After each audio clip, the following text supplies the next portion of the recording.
अभी इसमें कौन कौन से मेथड अपन यूज करेंगे, तो वेव फ्रंट डिवीजन मेथड पर जो बेस्ड है, फर्स्ट अपन कहेंगे यंग्स डबल स्लिट एक्सपेरिमेंट, जो आगे अपन देखने वाले हैं। यंग्स डबल स्लिट एक्सपेरिमेंट, ये वेव फ्रंट डिवीजन पर बेस्ड है। सेकेंड अपन कहेंगे फ्रेजनल बाईप्रिज्म, फ्रेजनल बाईप्रिज्म, ये भी एक्सपेरिमेंट अपन देखेंगे जो वेव फ्रंट डिवीजन पर बेस्ड है। और यंग्स डबल स्लिट एक्सपेरिमेंट को अपन शॉर्ट में YDSC कहते हैं। और तीसरा जो हम देखने वाले हैं that is Lloyd's mirror, Lloyd's mirror. ये तीन एक्सपेरिमेंट है जो वेव फ्रंट डिवीजन मेथड पर वर्क करेंगे। सेकेंड अपन कहेंगे division of amplitude, division of amplitude, division of amplitude जो है, इसमें हम एम्पलीट्यूड को डिवाइड करेंगे और दो या दो से ज़्यादा नए सोर्स है वो बनाएंगे। In this method, in this method of incoming beam, of incoming beam divided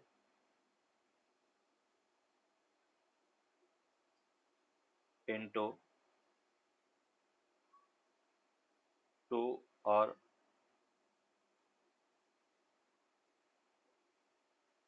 more than two parts, two or more than two parts by partial reflection,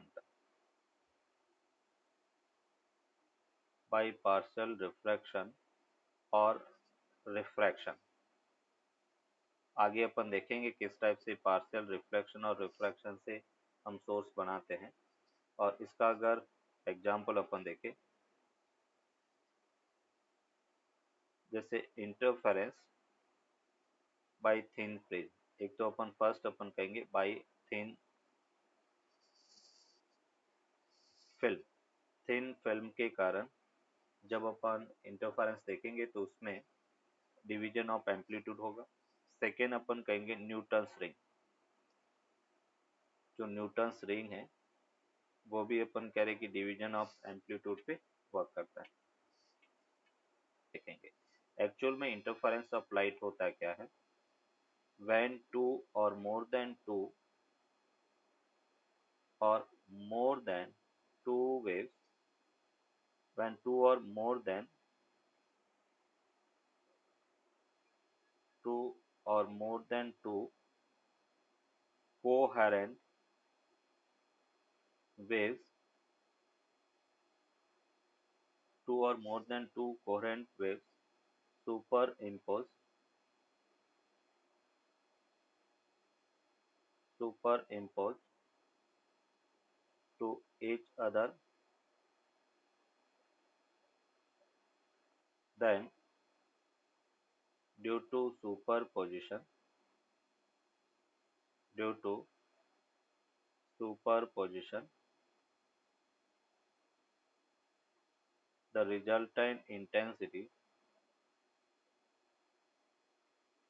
the resultant intensity will increase, resultant intensity will increase or decrease when two or more than two coherent waves superimpose to each other, then due to superposition, the resultant intensity will increase or decrease. This phenomena of light, this phenomena of light called interference, called interference. अभी अपन कह रहे हैं कि interference है वो दो type के होंगे, है ना। तो अगर हम यहाँ पे बात करें types of interference, types of interference, types of interference में अपन कहेंगे कि अगर इंटेंसिटी बेटा इंक्रीज होती है तो उसको अपन कंस्ट्रक्टिव इंटरफेरेंस कहेंगे। फर्स्ट टाइप का जो इंटरफेरेंस है that is called constructive interference, constructive interference, constructive interference मतलब हम कहेंगे कि when the resultant intensity, when the resultant intensity will increase, when the resultant intensity will increase, then the interference is called constructive. Interference will called constructive. आगे अपन देखेंगे constructive interference की क्या condition है। अभी सिंपल अपन डिफाइन कर रहे हैं। Second अपन बात कर रहे हैं destructive interference. Destructive interference, destructive नाम से पता चल रहा है कि when intensity of resultant will decrease, तो यहाँ पे अपन कहेंगे कि when the resultant intensity, the resultant intensity will decrease। जब resultant intensity decrease होती है then the interference is called destructive। Interference is called destructive। तो इंटरफेरेंस में हमने डिफाइन किया टू और मोर देन टू कोहेरेंट, यहाँ पे बेटा ये होना बहुत जरूरी है। when two and more than two coherent waves superimpose to each other, then due to superposition the resultant intensity may increase or decrease। this phenomena is called interference। अभी अपन कह रहे हैं कि टाइप्स ऑफ इंटरफेरेंस में हम कहेंगे constructive और दूसरा डिस्ट्रक्टिव। रिजल्टेंट इंटेंसिटी इंक्रीज होती है तो कंस्ट्रक्टिव, रिजल्टेंट इंटेंसिटी डिक्रीज होती है तो डिस्ट्रक्टिव इंटरफेरेंस कहेंगे। अभी अपन कह रहे हैं कि कुछ कंडीशन कुछ नोट के फॉर्म में अपन लिखेंगे कि अगर इंटरफेरेंस हो रहा है और हम चाह रहे हैं कि सस्टेन इंटरफेरेंस चाहिए तो उसकी क्या कंडीशन हो सकती है। तो फर्स्ट प्राइमरी कंडीशन ये है कि दो मतलब सोर्सेज है वो कोहेरेंट होना जरूरी है। ये नोट कर दिया। Same wavelength and frequency, same sir wavelength. लेकिन ये पॉइंट तो कोहेरेंट में नहीं आ गया। हाँ आ गया है बट अपन कह रहे हैं कि अगर वेवलेंथ का अलग से डिस्कस करना चाहे तो अपन कह रहे हैं कि हो सकता है। ओके फिर थर्ड वेट पॉइंट, मतलब कि सर मतलब कि कोहेरेंट में वेवलेंथ सेम नहीं होता। नहीं कोहेरेंट में भी वेवलेंथ सेम रहता है क्योंकि फ्रीक्वेंसी सेम है तो वेवलेंथ तो सेम होगा ही।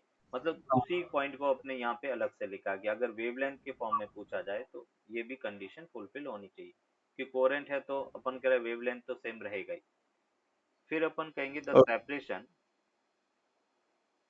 Separation between the separation between two coherent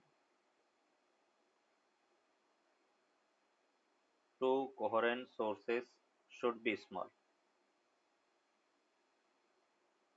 Two coherent sources should be small। Separation very small होना चाहिए, should be small। Fourth point अपन कहेंगे the distance of the screen, जहाँ पे इंटरफेरेंस पैटर्न अपन प्रोड्यूस करेंगे। द डिस्टेंस बिटवीन या distance of the screen,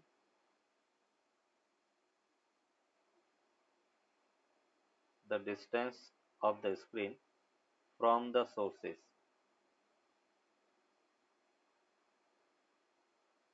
must be large, must be large. जैसे अपन कह रहे हैं कि सोर्स के बीच की डिस्टेंस मिलीमीटर ऑर्डर की है, तो इस सोर्स और स्क्रीन के बीच की डिस्टेंस मीटर ऑर्डर की होगी, 1 मीटर 2 मीटर। और वहाँ पे अपन कहेंगे 2 मिलीमीटर 3 मिलीमीटर, ये अपन कह रहे कि सोर्स के बीच की डिस्टेंस है। तो सोर्स के बीच की डिस्टेंस की कंपेरेटिव स्क्रीन और सोर्स के बीच की डिस्टेंस वेरी लार्ज होती है।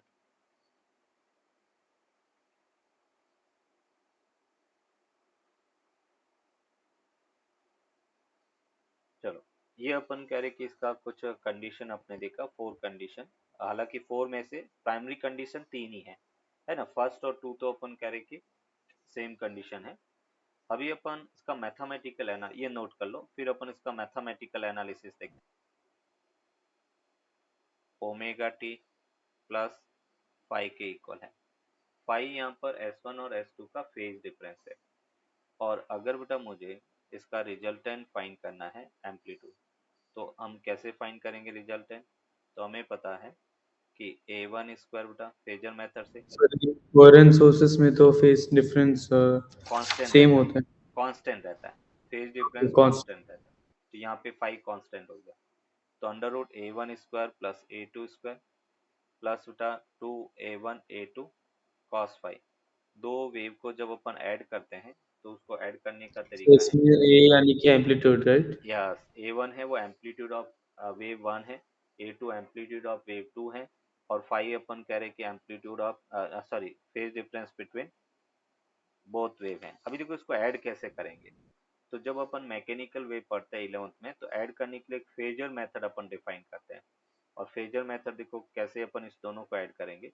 ये जैसे वाई एक्सिस है, ये बेटा एक्स एक्सिस है। फर्स्ट जो वेव है फर्स्ट जो वेव है उसको अपन ने रेफरेंस में लिया साइन ओमेगा टी, तो इसका एम्पलीट्यूड आपने A1 ले लिया। साइन ओमेगा टी को मैंने एज एक्स एक्सिस के अलोंग ले लिया। फिर उससे फाई एंगल पर बेटा A2 हो गया, और ये इसका रिजल्टेंट होगा इस दोनों का। जैसे अपन वेक्टर को ऐड करते सिमिलर टाइप ऐड करेंगे। यहाँ पे A1 है, ये बेटा A2 है, इसका फेज डिफरेंस दोनों के बीच में फाई है, और ये इसका रिजल्टेंट है, और ये अपन कहेंगे कि इसका डायरेक्शन है। तो अभी अपन कह रहे कि अगर मैं यहाँ पर ए आर बेटा फाइंड करना चाहूँ इससे, तो ट्राइंगल मेथड से बेटा क्या होगा, triangle law, under root A vector plus B vector को ऐड करते थे, तो रिजल्टेंट क्या था, under root A square plus B square plus 2ab cos theta. Same यहाँ पर अपन कहेंगे A R equals to under root A1 square plus बेटा A2 square plus 2A1 A2 cos five बेटा। और वहाँ पे अपन कह रहे हैं कि where phi is the phi is the phase difference between both waves बेटा, दोनों वेव्स के बीच का फेज डिफरेंस है। ये अपन करें कि रिजल्टेंट एम्पलीट्यूड ए आर है। इसको अपन कहेंगे ये फेजर डायग्राम है। हमने फेजर की हेल्प से इसको ऐड किया। जैसे अल्टरनेट करंट में अपन पढ़ते हैं फेजर डायग्राम, है ना। अल्टरनेट करंट में अपने फेजर देखा था, वही अपन करें कि फेजर मेथड है। कि जो रिजल्टेंट एम्पलीट्यूड मिला, अगर हम इंटेंसिटी की बात करें कि रिजल्टेंट इंटेंसिटी क्या होता है, तो हमने आगे भी कहा था कि जो इंटेंसिटी जो है, और जब हमने साउंड वेव के अंदर इंटरफेरेंस पढ़ा था, तब भी हमने इंटेंसिटी को डिफाइन किया था कि intensity is directly proportional to amplitude का स्क्वायर है। दैट मीन्स हमें अगर रिजल्टेंट इंटेंसिटी फाइंड करना है, तो हम कह सकते हैं आई इक्वस टू के ए आर का स्क्वायर हो गया। और ए आर का स्क्वायर को हम लिख सकते हैं A1 square plus A2 square plus 2A1 A2 cos five. और उसको थोड़ा सा अपन मॉडिफाई करें, तो आई इक्वल्स टू हमने लिखा के A1 का स्क्वायर प्लस के A2 का square plus 2 root K1 into root K A2 into cos phi के इक्वल होगा। मीन्स यहाँ पे अपन कह रहे कि I equals to I1 plus I2 plus 2 root I1 root I2 और ये कॉस फाई के इक्वल होगा। रिजल्टेंट जो इंटेंसिटी है ये बेटा अपन कह रहे कि एक फॉर्मूला अपने को मिला, I equals to I1 plus I2 plus 2 root I1 root I2 cos phi. ऐसा क्यों लिखा? क्योंकि बेटा I1 इक्वल्स टू के A1 के स्क्वायर के इक्वल होगा और I2 यहाँ पर के A2 स्क्वायर के इक्वल होगा। सेम अगर रूट के A1 है तो उसको अपन लिख सकते हैं रूट I1। तो ये अपन कह रहे कि रिजल्टेंट इंटेंसिटी का अपने को फॉर्मूला है। यहाँ पे जो अपन कह रहे कि जैसे टर्म अपने पास है root I1 root I2 2 root I1 root I2 cos phi, that is known as interference factor बेटा, इंटरफेरेंस फैक्टर। ये डिसाइड करेगा कि भी जो इंटेंसिटी है वो इंक्रीज हो रही है या अपन कह रहे कि डिक्रीज हो रही है। तो that is called interference factor बेटा। 2 root I1 I2 cos phi, उसको अपन इंटरफेरेंस कहेंगे। अभी यहाँ पे बेटा अपन देखेंगे सबसे फर्स्ट जैसे हमने दो टाइप के इंटरफेरेंस पढ़े, पहला हमने कहा कंस्ट्रक्टिव और दूसरा डिस्ट्रक्टिव।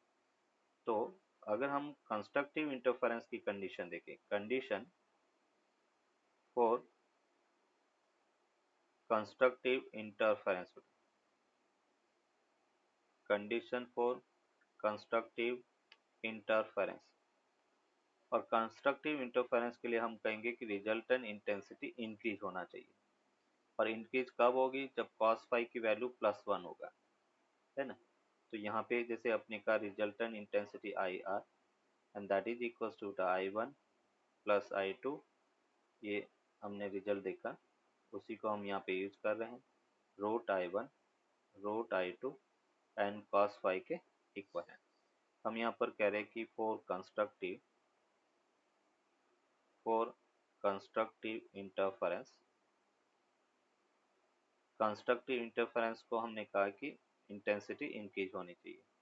और इंक्रीज होने के लिए बेटा हम कह रहे हैं कि cos फाई वो +1 के इक्वल होगा। अगर cos फाई +1 है, cos फाई की वैल्यू बेटा अपन +1 लिखेंगे तो फाई कितना होगा? तो हम कह रहे हैं कि cos फाई +1 है और फाई को अपन कह सकते हैं 2n पाई के इक्वल होगा। ये बेटा अपन कह रहे कि इसका फेज डिफरेंस होगा 2n पाई। और फाई अगर 2n पाई के इक्वल है तो अपन कह रहे कि कंस्ट्रक्टिव इंटरफेरेंस होगा बेटा। इसमें एक टर्म और अपन डिफाइन करेंगे, दैट इज पाथ डिफरेंस बेटा, है ना। तो फेज डिफरेंस कितना होना चाहिए? 2n पाई। अगर हम पाथ डिफरेंस की बात करें तो पाथ डिफरेंस में एक रिलेशन होता है बेटा, delta X equals to 2 pi lambda into phase difference बेटा, डेल्टा फाई। तो यहाँ से हमने लिखा 2 पाई,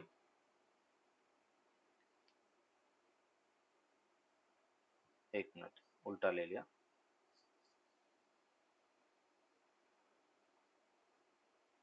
फेज डिफरेंस और पाथ डिफरेंस में रिलेशन बेटा अपन देखें तो फाई इक्वल्स टू होता है 2 पाई/लैम्डा बेटा इंटू डेल्टा एक्स, जिसे अपन पाथ डिफरेंस कहेंगे।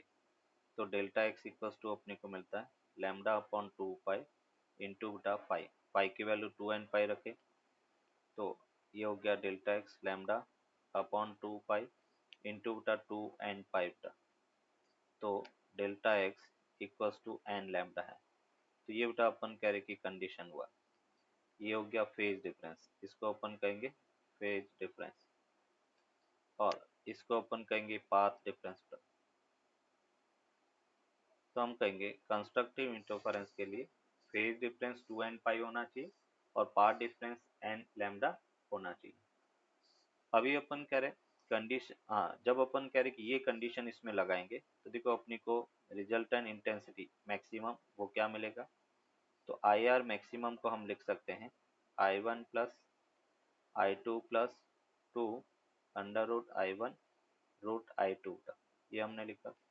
और इसको अपन थोड़ा और मॉडिफाइड करें तो आई आर मैक्सिमम वो होगा बेटा root I one plus root I two उसका होल स्क्वायर बेटा।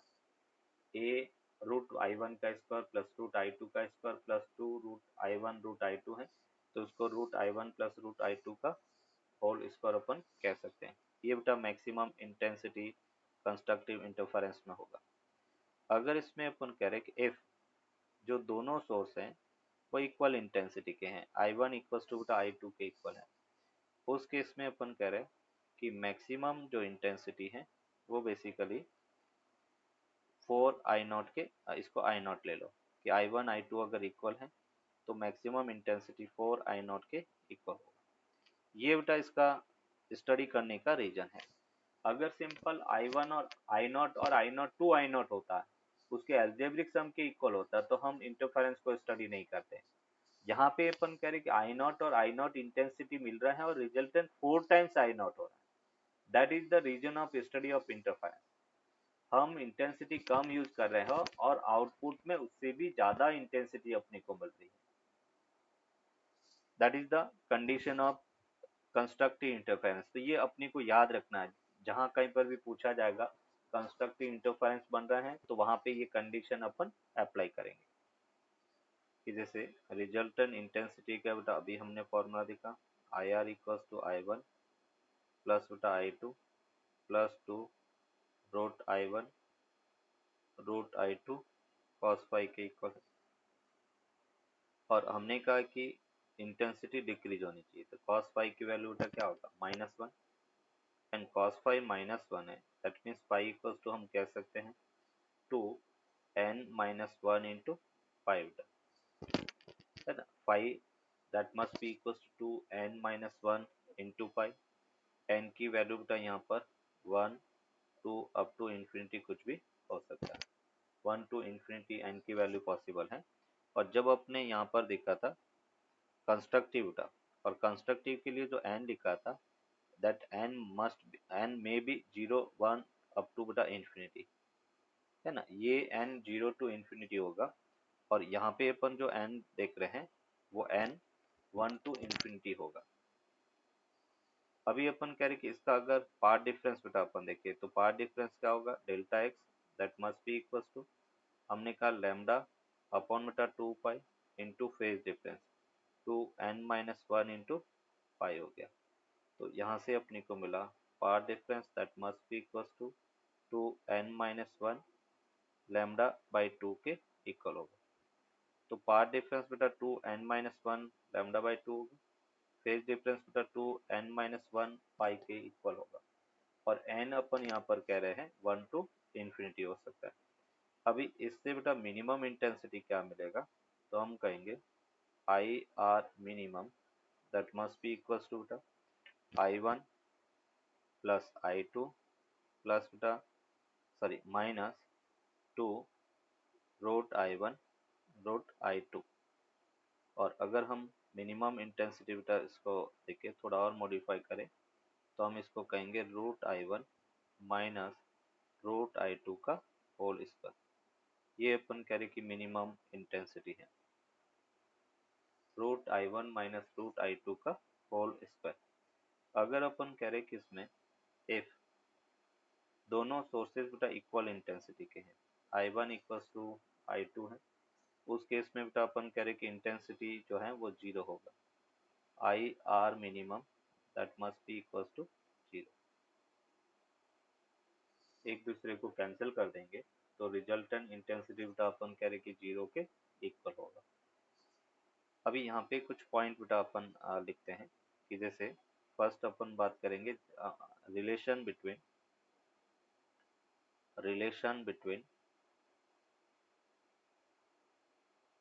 phase difference and part difference, relation between phase difference and part difference, path difference को अपन डेल्टा एक्स से डिनोट करेंगे एंड फेज डिफरेंस को अपन phi से डिनोट करेंगे। तो यहाँ पे अपन कह रहे हैं कि जैसे ये एक सोर्स बेटा एस है, एक पॉइंट अपन कह रहे कि ए है और दूसरा पॉइंट बी है। ए पॉइंट पर अपन कह रहे कि उसकी डिस्टेंस x1 है और बी पॉइंट पर डिस्टेंस x2 के इक्वल है। मुझे बेटा पाथ डिफरेंस अगर फाइंड करना है तो पाथ डिफरेंस को अपन क्या लिखेंगे, delta X that must be equal to, हम कहेंगे 2 पाई बाय लैम्डा बेटा, 2 pi by lambda into delta X के इक्वल होगा। ये बेटा इसका सॉरी पार्ट डिफ टू, ये फेज डिफरेंस है, phase difference equals to 2 pi by lambda into delta X के इक्वल होगा। ये बेटा इसमें रिलेशन है। फेज डिफरेंस इक्वल्स टू अपन कह सकते हैं 2 pi by lambda into path difference होगा x2 माइनस x1।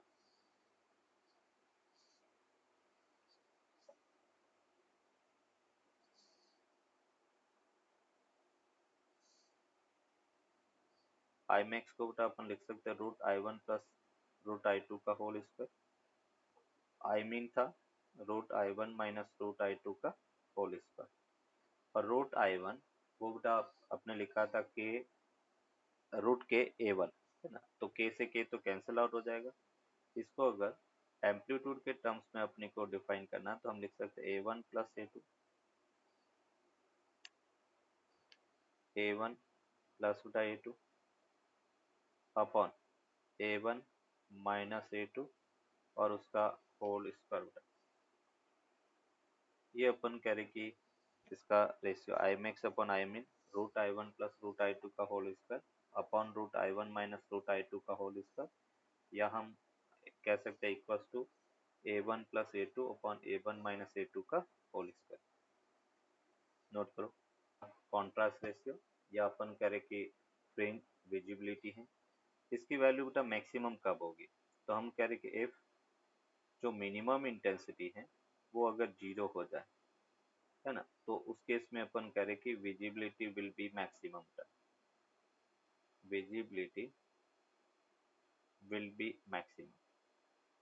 समझ के स्क्रीन पे जो बनता है उसकी विजिबिलिटी, राइट? हाँ उसकी विजिबिलिटी वो अपन कह रहे अब एकदम मैक्सिमम ब्राइटनेस में दिखेगा, उसका कॉन्ट्रास्ट मैक्सिमम होगा।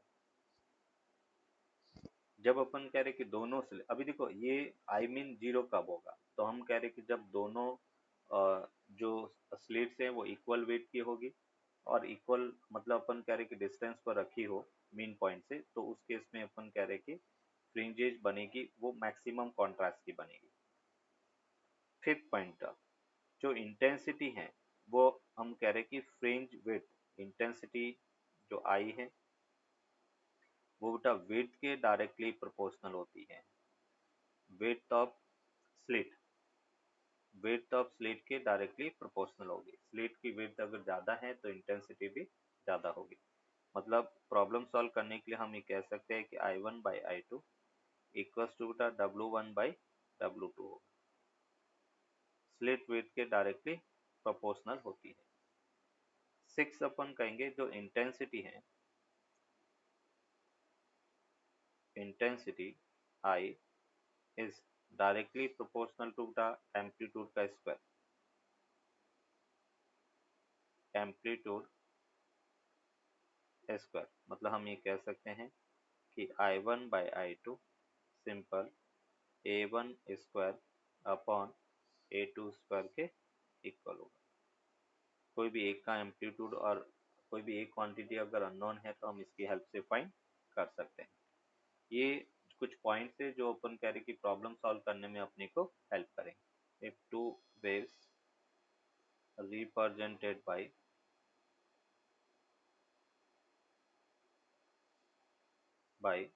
y1 equals to 4 sin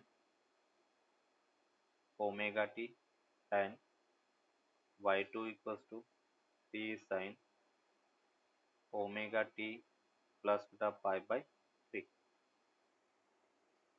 interfere at a point, find out the amplitude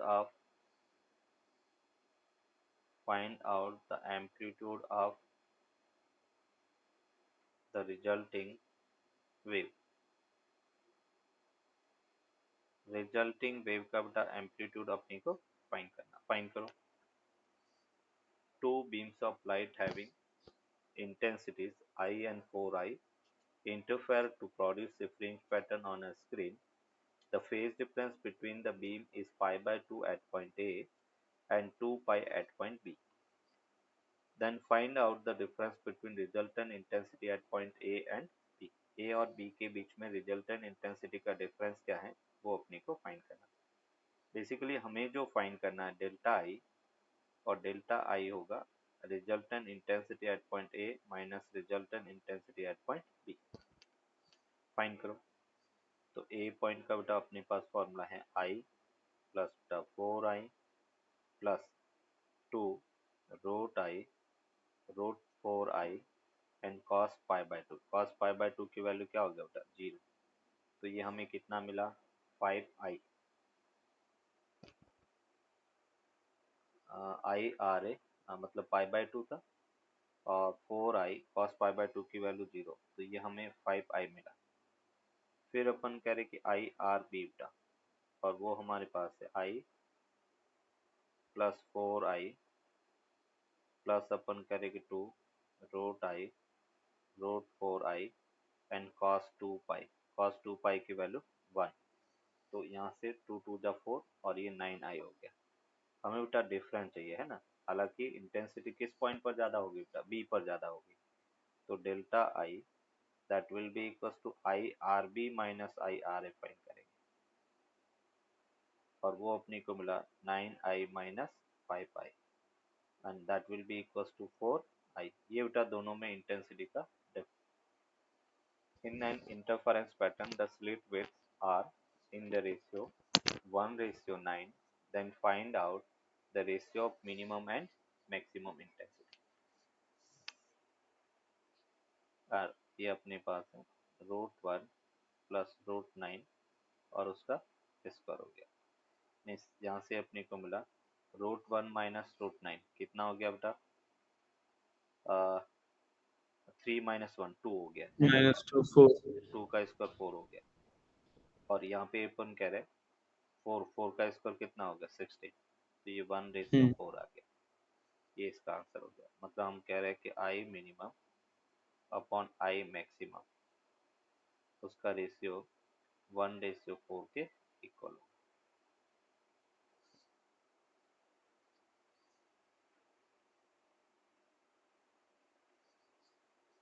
percent of I not कितना होगा 5/100 मतलब हमें मिला 0.05।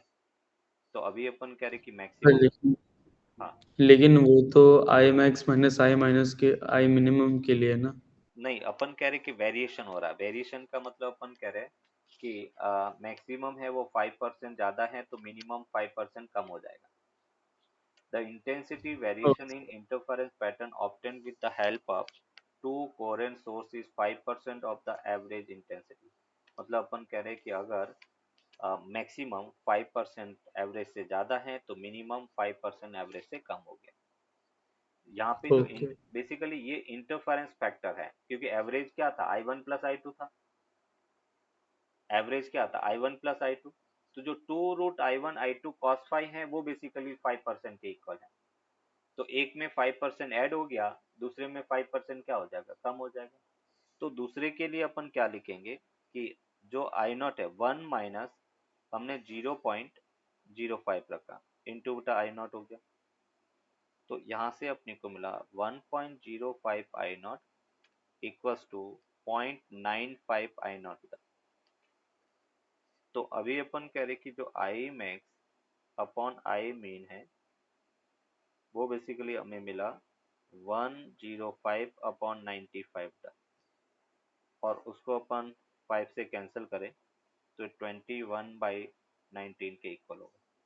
और मैक्सिमम और मिनिमम का क्या अपने पास रिजल्ट है बेटा। तो इसने find out ratio of interference. Okay I1 I2 बेटा अपने को फाइंड करना है। तो अपने पास रिजल्ट क्या था आई मैक्स का। आई मैक्स को हम लिख सकते हैं बेटा root I1 plus root I2 root I1 plus root I2 उसका बेटा whole square upon root I one minus root I two और उसका होल स्क्वायर। ये अपने पास है। मीन्स यहाँ से बेटा अपने को ये कितना मिलेगा, तो इसको हमने लिखा अंडर रूट 21/19 बेटा equals to root I one plus root I two upon root I one minus root I two. तो यहाँ से देखो अपने को क्या मिल रहा है,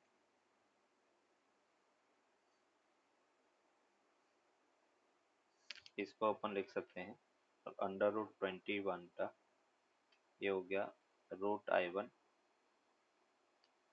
minus root I two equals to root 19 root I one और प्लस रूट आई टू। थोड़ा कैलकुलेटिव ही है, तो यहाँ से अपन क्या लिखा, अगर रूट आई वन की बात करें तो रूट आई वन कॉमन ले लिया, root 21 minus root 19 equals to root I two root 21 plus root 19। Means यहाँ से अपने को मिला root I one upon root I two और that will be equals to root 21 minus root 19 sorry plus root 19 upon root 21 plus root 19। दोनों तरफ बेटा sorry नीचे माइनस आएगा,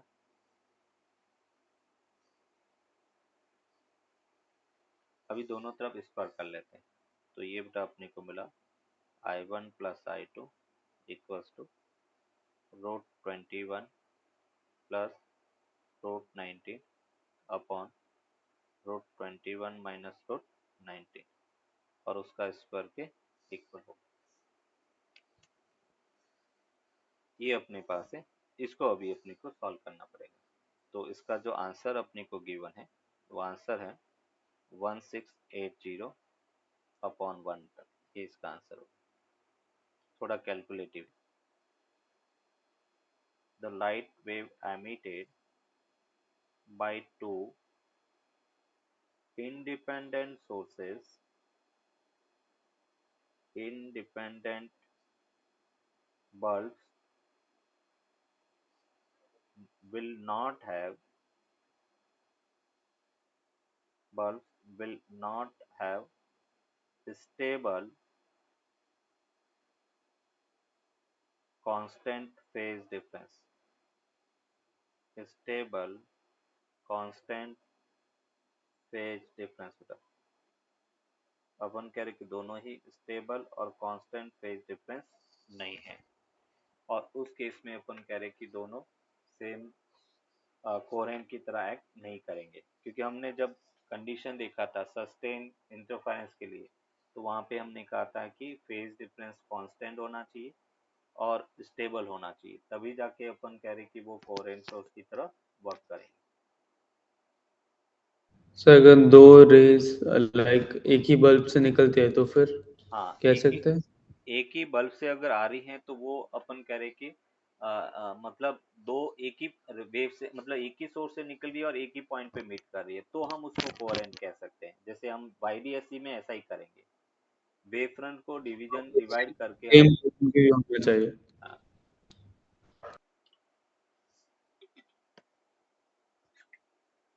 तो नेक्स्ट अपन यहाँ पर देख रहे हैं समझ के सेम पॉइंट।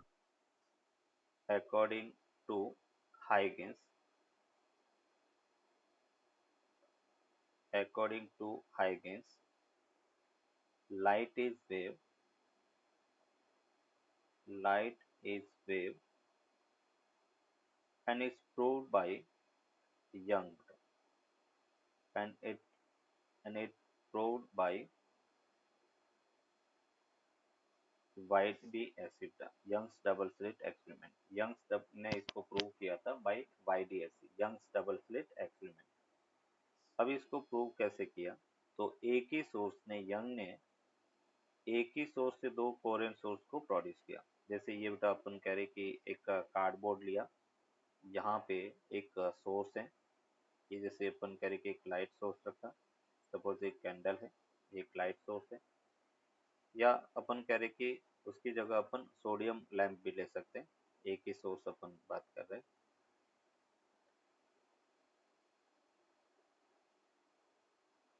कि जैसे अपन कह रहे कि एक सोडियम लैंप है, क्योंकि मोनोक्रोमेटिक सोर्स अपन इसमें मोस्टली लेते हैं, सोडियम लैंप। ये एक कार्डबोर्ड है एंड कार्डबोर्ड के बीच में एक का स्लिट है। ये जैसे अपन कह रहे कि स्लिट ऐसे, यहाँ पे जो आने वाला पॉइंट है, पार्टिकल है लाइट का, वो एक इंडिपेंडेंट सोर्स की तरह बिहेव करेगा। और सोर्स है तो बेटा लाइट एमिट करेगा इस टाइप से। पॉइंट सोर्स है तो कैसा वेव फ्रंट होता है बेटा, स्फेरिकल। ये अपन कह रहे कि इस टाइप से स्फेरिकल वेव फ्रंट होगा, ये स्फेरिकल वेव फ्रंट है। अभी उसने क्या किया, इस कार्डबोर्ड से जो स्लिट है और स्लिट से इक्वल डिस्टेंस पर एक दो मतलब स्लिट ली इक्वल डिस्टेंस पर। ये जैसे अपन कह रहे कि एक स्लिट यहाँ पर है, दूसरी स्लिट अपन कह रहे कि यहाँ पर है, और ऐसे अपन कह रहे कि ये स्लिट है। ये अपन कह रहे कि स्लिट, सपोज यहाँ पे आने वाला पार्टिकल ये सोर्स S1 की तरफ बिहेव करेगा, ये S2 है। इस सोर्स से बेटा दोनों इक्वल डिस्टेंस पर है, तो इक्वल डिस्टेंस पर दो स्लिट ली। फर्दर अपन कह रहे कि ये कार्डबोर्ड है बेटा, एक दूसरा कार्डबोर्ड लिया जो अपन कह रहे कि उससे इक्वल डिस्टेंस पर है। अभी इस कार्डबोर्ड से ये एक इंडिपेंडेंट सोर्स हो गया। जैसे हाइगेंस प्रिंसिपल कहता है कि every particle of wave front behaves like a secondary source. तो हर पार्टिकल, वेव फ्रंट का हर पार्टिकल एक सेकेंडरी सोर्स की तरह बिहेव करेगा। तो यहाँ पे बेटा अपन कह रहे कि ऐसे ये लाइट एमिट कर रहा है, और पॉइंट सोर्स है तो इसका वेव फ्रंट कैसा होगा बेटा, स्फेरिकल। तो ये जैसे अपने का स्फेरिकल वेव फ्रंट है। दूसरा बेटा अपन कह रहे कि जो सोर्स है S2, वो भी अपन कह रहे कि अपना स्फेरिकल वेव फ्रंट एमिट करेगा। ये जैसे इस टाइप से वेव फ्रंट एमिट कर रहा है, और जहाँ इसके सेंटर पॉइंट पे बेटा अपन कह रहे कि दोनों जो इक्वल डिस्टेंस ट्रैवल कर रहे हैं, वहाँ पे ये वेव बेटा इंटरफेरेंस प्रोड्यूस करेगी। और फाइनली अपन कह रहे कि स्क्रीन पर एक ये जैसे स्क्रीन है, और इस स्क्रीन पर इंटेंसिटी पैटर्न अपने को मिलेगा। इसको हमने कहा स्क्रीन है, और इस स्क्रीन पर अगर हम इसका वेव पैटर्न ड्रॉ करें तो वेव पैटर्न कुछ इस टाइप से अपने को मिलेगा। सेंटर पॉइंट पे बेटा अपन कह रहे कि ऐसे इंटेंसिटी मैक्सिमम मिलेगी, फिर मिनिमम, फिर मैक्सिमम, दोनों तरफ बेटा अपन कह रहे कि इस टाइप से इंटेंसिटी मिलेगा। ये मैक्सिमम, ये अपन कह रहे कि तो मिनिमम। मतलब ये वाला फिर आप फिर से समझा यस, सकते यस, हो? यस बेटा। हम कह रहे हैं कि ये जैसे सोर्स ऐसे इससे लाइट एमिट किया, तो ये एक पॉइंट सोर्स की तरह बिहेव करेगा। पॉइंट सोर्स है तो कैसा वेव फ्रंट एमिट करेगा, स्फेरिकल। तो ये सभी स्फेरिकल वेव फ्रंट है। अब इस वेव फ्रंट का हर पार्टिकल एक इंडिपेंडेंट सोर्स की तरह बिहेव करेगा। तो इक्वल डिस्टेंस पर एक S1 और S2 दो स्लिट ली। उस स्लिट के अंदर जो पार्टिकल आएगा वो अपन करें कि एक सोर्स की तरह दिखेगा, मतलब सोर्स की तरह बिहेव करेगा। तो ये S1 है वो अपना वेव फ्रंट एमिट कर रहा है, S2 वो भी वेव फ्रंट एमिट कर रहा है, और दोनों वेव फ्रंट अपन कह रहे कि आपस में मीट कर रहा है, सुपर इम्पोज हो रहा है। और जहां पर सुपर इम्पोज हो रहे हैं और सेम फेज में है, उनका फेज डिफरेंस अपन कह रहे कि अगर जीरो है या 2n पाई का मल्टीपल, 2 पाई का मल्टीपल है, तो हम कहेंगे वहां पे कंस्ट्रक्टिव इंटरफेरेंस होगा। तो जो इसका सेंटर पॉइंट है वहां पर सभी का फेज डिफरेंस आपस में जीरो है, इसलिए अपन कह रहे कंस्ट्रक्टिव इंटरफेरेंस हो रहा है। और कंस्ट्रक्टिव इंटरफेरेंस हो रहा है तो जहां पर इंटेंसिटी मैक्सिमम है उसको हम कहेंगे ब्राइट फ्रिंज बेटा। सेंटर पे क्या बन रही है, ब्राइट फ्रिंज बन रही है। ब्राइट के बाद में इंटेंसिटी जहां पे कम है उसको अपन कहेंगे डार्क फ्रिंज। ये डार्क हो गया। डार्क के बाद में वापस ब्राइट हो गया। ब्राइट के बाद में जहां पर इंटेंसिटी कम है, ये इंटेंसिटी का ग्राफ अपने ड्रॉ किया, ये रिजल्टेंट इंटेंसिटी है। और ये बेटा अपन कह रहे कि फेज डिफरेंस है। तो ब्राइट के बाद में फर्दर डार्क हो गया। यहाँ पर भी अपन कह रहे कि ये जैसे अपने पास डार्क हो गया ब्राइट के बाद में बेटा, ये फर्दर ब्राइट हो गया, ये अपन कह रहे कि डार्क हो गया। ये फ्रिंज पैटर्न है, जहाँ पे ब्राइटनेस ज्यादा है उसको हम कहेंगे ब्राइट फ्रिंज, जहाँ पे ब्राइटनेस या इंटेंसिटी कम उसको अपन कहेंगे डार्क फ्रिंज। ये इसका इंटेंसिटी पैटर्न होगा। तो इसके रिलेटेड कुछ पॉइंट अपन यहाँ पर देखेंगे कि YDSE is based on wavefront division method। wavefront division method।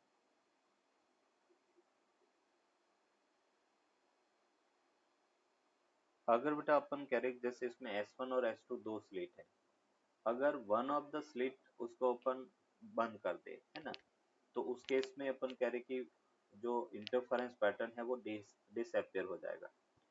If one of the slit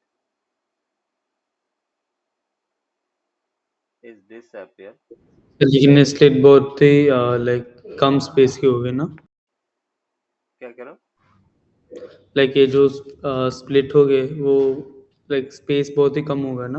हाँ स्पेस कम, डिस्टेंस। हाँ डिस्टेंस कम है, बट एक को हम क्लोज कर रहे हैं, और जैसे क्लोज करेंगे तो सिंपल ब्राइटनेस दिखेगी, वहां पर ये पैटर्न नहीं दिखेगा, ब्राइट डार्क ब्राइट, ये इंटरफेरेंस नहीं होगा। तो if one of okay, the, एक एक होगा तो फिर पूरा ब्राइट होगा हाँ जैसे। केवल केवल ब्राइटनेस अपने को दिखेगी, वहां पर इंटरफेरेंस नहीं होगा। If one of the slit is closed, the interference pattern disappear।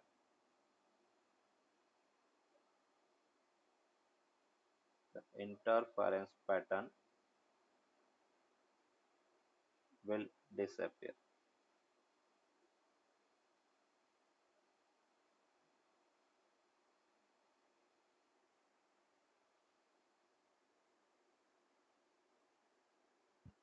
if white light if white light source is used, if white light source is used as parent source, as parent source, then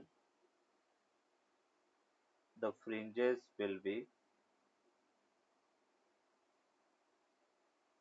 then the fringes will be colored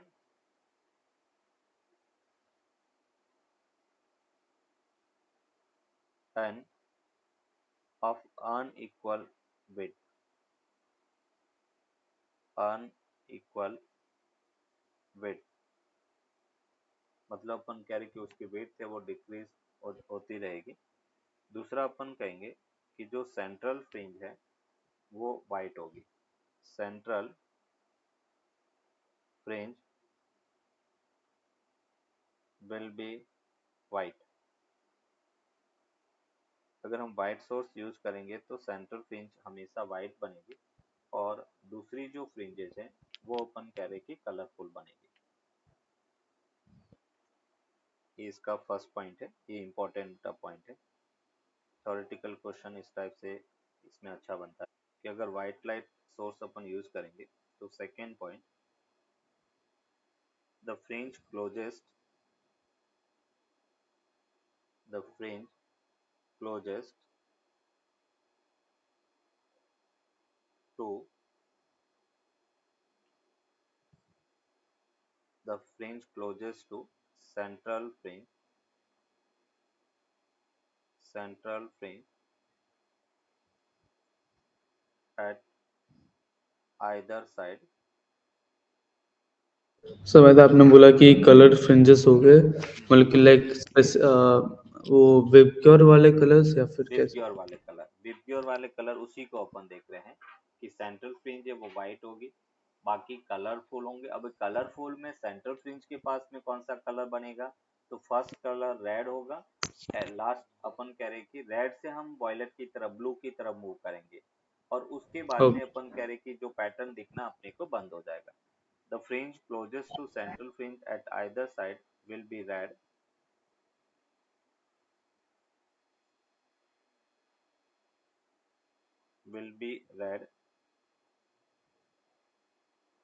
And the farthest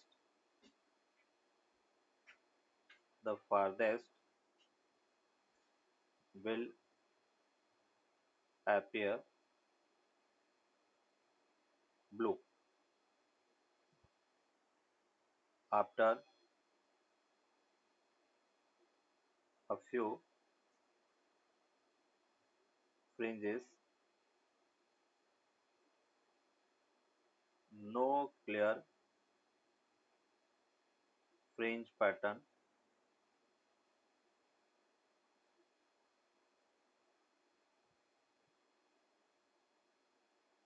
will observe. अपन कह रहे कि कुछ time के बाद में कोई clear fringe pattern अपने को ऑब्जर्व नहीं रहेगा.